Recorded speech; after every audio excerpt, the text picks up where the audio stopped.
Andito na kami sa Air Force City.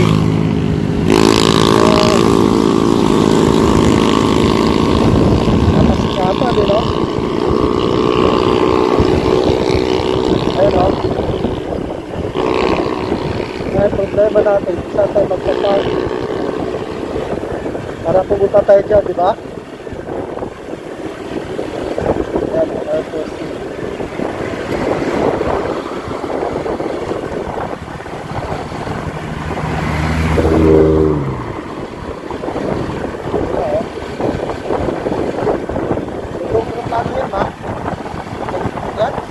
Paano yan?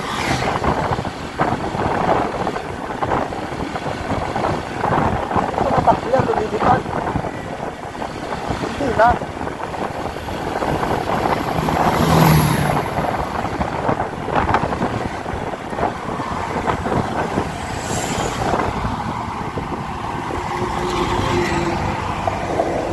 Oops.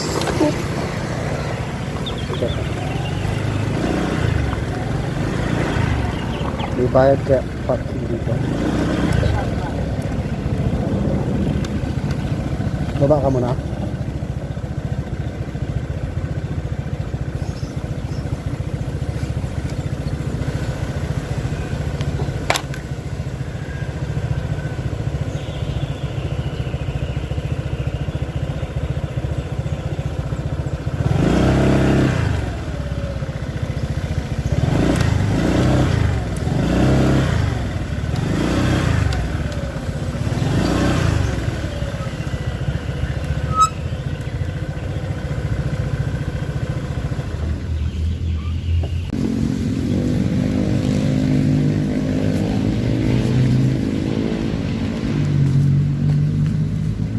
Yun, may kainan din pala doon.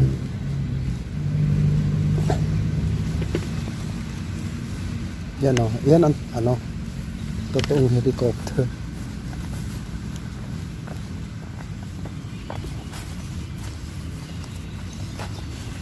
Doon muna tayo.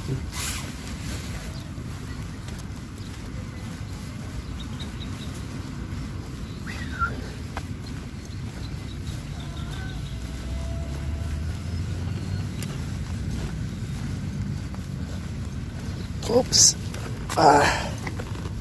Gila.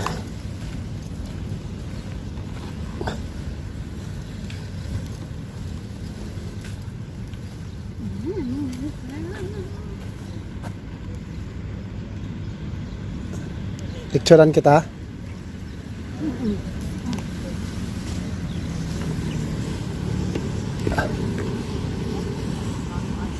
Dali ha. Mga tabi itong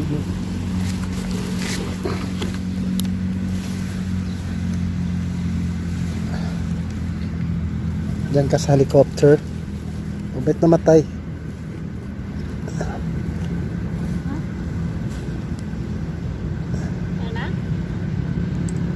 Urong ka pa doon sa malapit.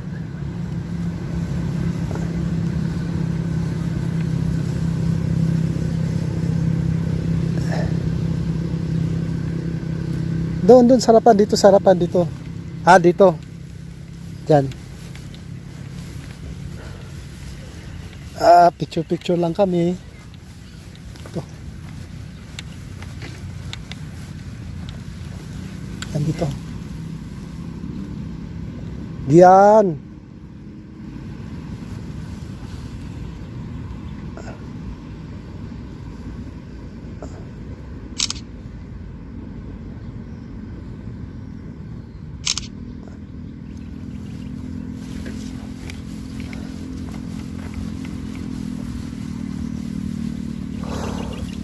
UH-1H Huey. Yan o. The UH-1H Iroquois nickname Huey was extensively used during the Vietnam War by the Americans and proved its invaluable service for air mobility and rapid deployment of troops. The Philippine Air Force received 75 Huey from the U.S. government under the RP U.S. Military Assistance Program and continues to acquire and use these helicopters primarily for tactical troop transport, frontline casualty evacuation, display and troop retraction. 1969. Ang unang Huey pala dinelivered 1969 and is still in service due to its rugged design and low maintainability. Luma na siya, no? Ganito lang pala ang forma niya man, no?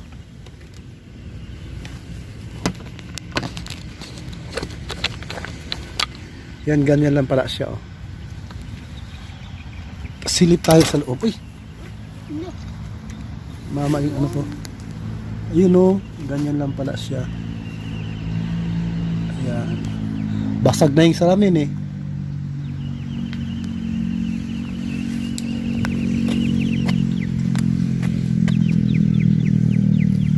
Ganyan lang pala yung loob ng ano, helicopter.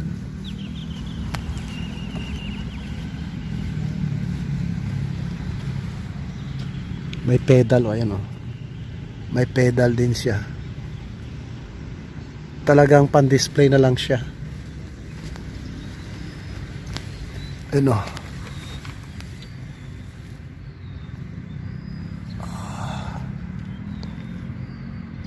Kinahoy na. Tapos ganyan yung loob niyan. Ilan lang pala laman ito, eh. No? Yes! Andito na kami. Yung nakalagay pala, I love Cab Clark Air Base, no?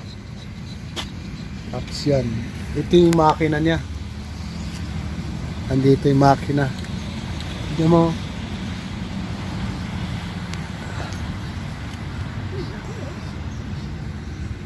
Ayan, jet fighter. Dito naman tayo sa ano, aeroplano. Sa airplane. Yes! Ay, pasyal-pasyal lang yung mga senyor. Kaya kayong mga senyor, pasyal-pasyal lang gawin nyo. Enjoy kahit walang pera. Woo! Basta makapasyal. Tapos ito naman yung ano, jet fighter. Ako nang kitang picture. Oh yeah. Oh, namatay na naman. Ito lang, ah.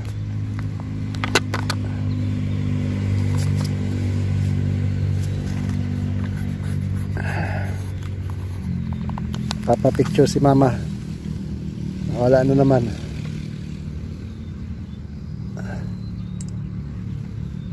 Oh. Yun, oh. Ah.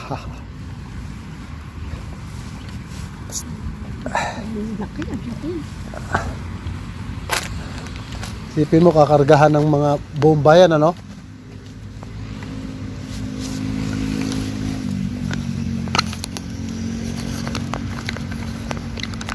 Ganyan lang pala kasari yan, kalaki.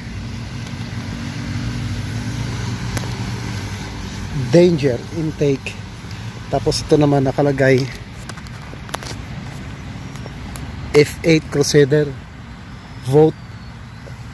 F8 Crusader was delivered to the Philippines in 1978. This carrier-based fighter has variable incidence wings, all-weather radar, autopilot, and sophisticated weapons delivery system. This was used by the 5th Fighter Wing for air defense, surveillance, and reconnaissance mission. It can be equipped with various weapons such as air-to-air missiles, rockets, 20 cannons, M60 machine guns, and 500-pound bombs. Ganyan lang pala siya, no? Oh. Ngayon lang ako nakita na ano, nakalapit ng personal kanya jet fighter na ganito lang pala siya, no? Yan lang siya, oh. Tapos ayun yung sakay ng piloto. Maliit lang pala, no? Pero nagkakarga ng ano yan, Marami ano. bomba. Tapos ito yung ano niya, oh. Galing bomba. Dito tinatago yung ano, yan yung gulong na yan. Papasok yung gulong na yan dyan. Ipapasok niya. Goodyear pa yung gulong. Goodyear yung gulong. Tapos ito na may isa, para mas Street fighter din yan. oh. Ikot tayo pag ganyan, no? Natapos na namin yung helicopter, tapos itong ano, pangalan nun, basta nakalagay doon. Tapos dito tayo sa late lang nito no?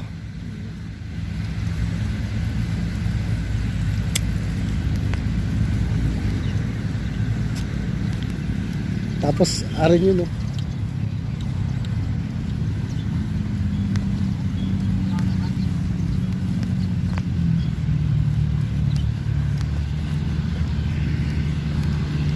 Akit naman tayo dito.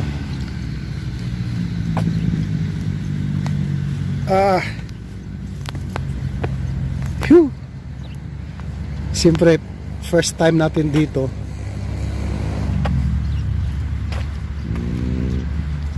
Air Power Memorial.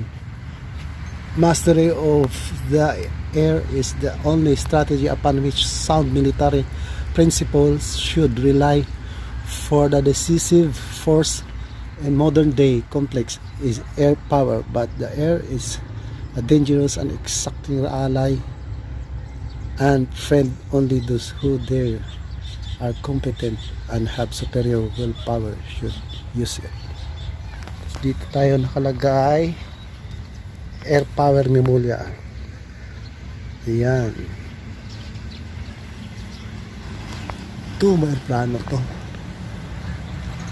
Wala nang ano eh. Mastery of the air. Police. Diyan. Hindi ko nabasahin. Nabubulol ako eh. Pangatlo na to. Ilan ba silang lahat? 4, 5. 4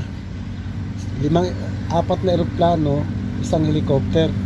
Yan o, 4 na eroplano, isang helicopter, tapos 4 na eroplano. Tapos punta naman tayo sa ano, sa canyon. Yung canyon naman puntahan natin. Uy, natakpan.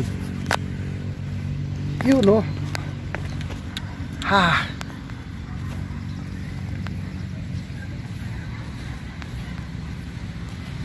Yung nakalagay pala, I love Cab. Ano pala yan? Clark Air Base. Clark Air Base. Tapos dito naman tayo sa ano.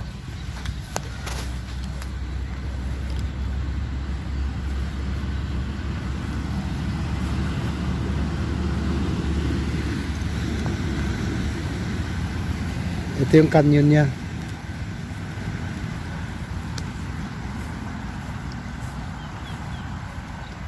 Yun o. Diyan. Yung canyon niya.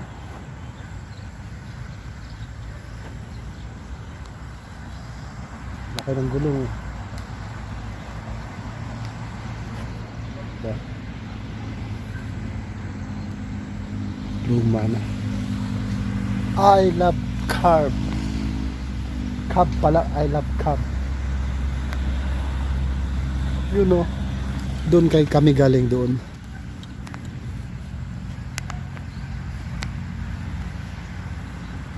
I love Cab.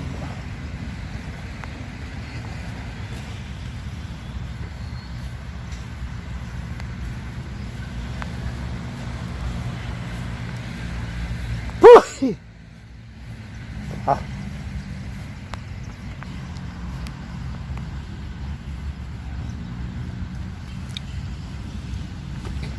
May upuan pa siya.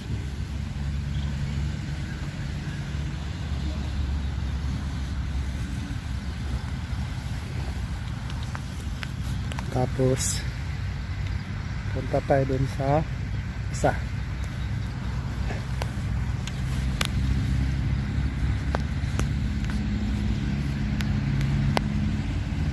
Diba?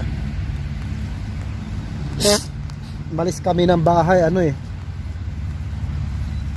alas 5. Alas 5 tayo malis ng bahay man, oh. Ano oras na dyan?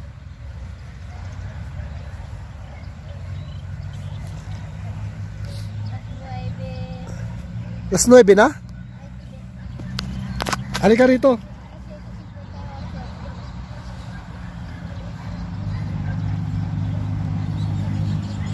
Dalawang oras mahigit, no? Kumain pa tayo. Dalawang oras mahigit pala. Papunta rito. Galing sa San Jose del Monte, Bulacan.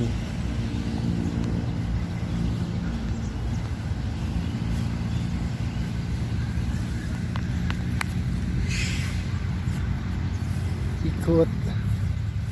Ikot. Ikot. Punta sa isang pa aeroplano. Yan.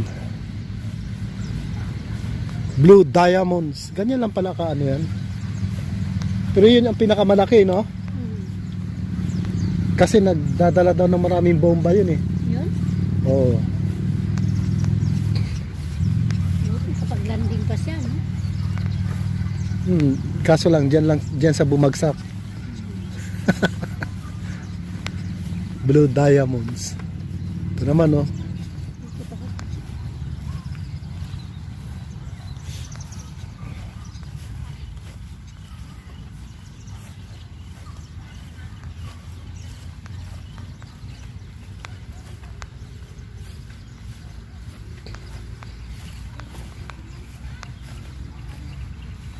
Ito naman yung isa. Blue Diamonds, Philippine Air Force.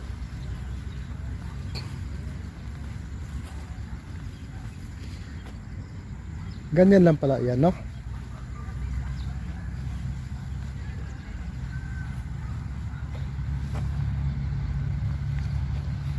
May butas din, no?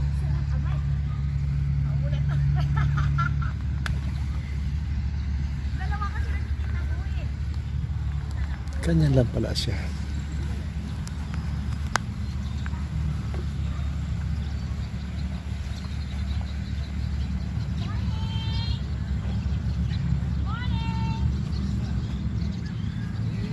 Ito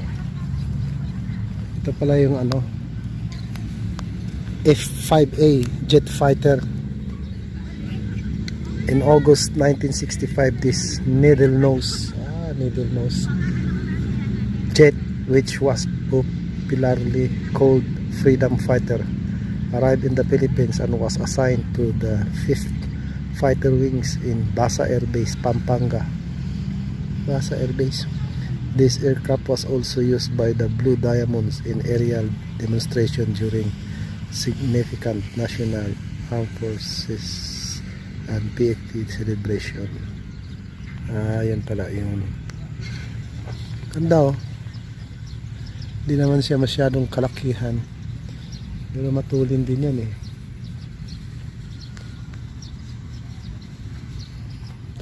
Tapos last yun, yung tura-tura. Yan pala yung tura-tura man, oh. Okay ka.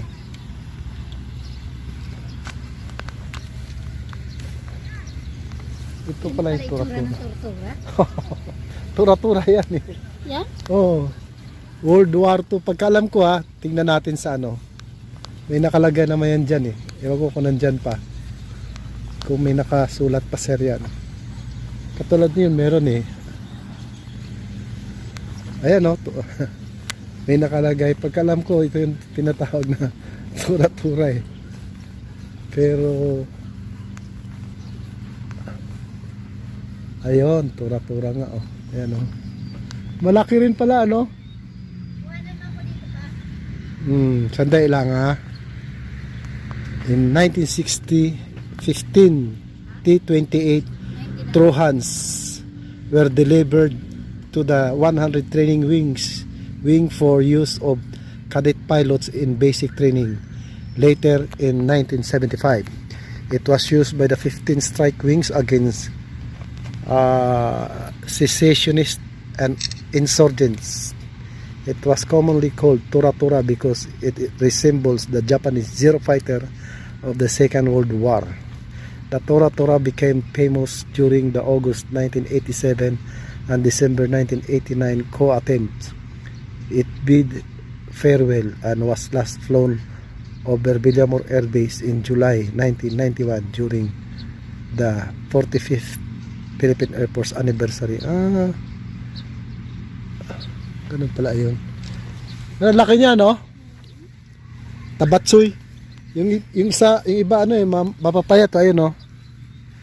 Mga luma na yung kagamitan natin kasi mga bigay lang na Amerikano yan eh. Tapos ayun yung makina niya, oh.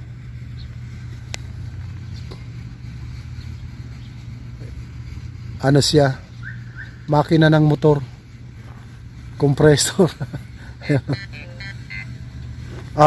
Kulang kita ng picture? Nakuha na ako. Mag-selfie ka?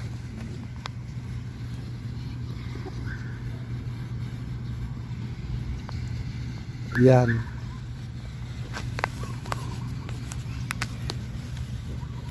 Okay, nakaikot na kami rito ni Mama.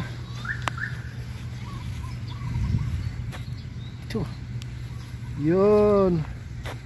Andito kami sa Clark Air Base. Air Force Park. Air Force Park. Likan to. Punta si Arata yun eh. Yun o. Mag-CR tayo. Oo, ikit tayo. Okay, yun lang.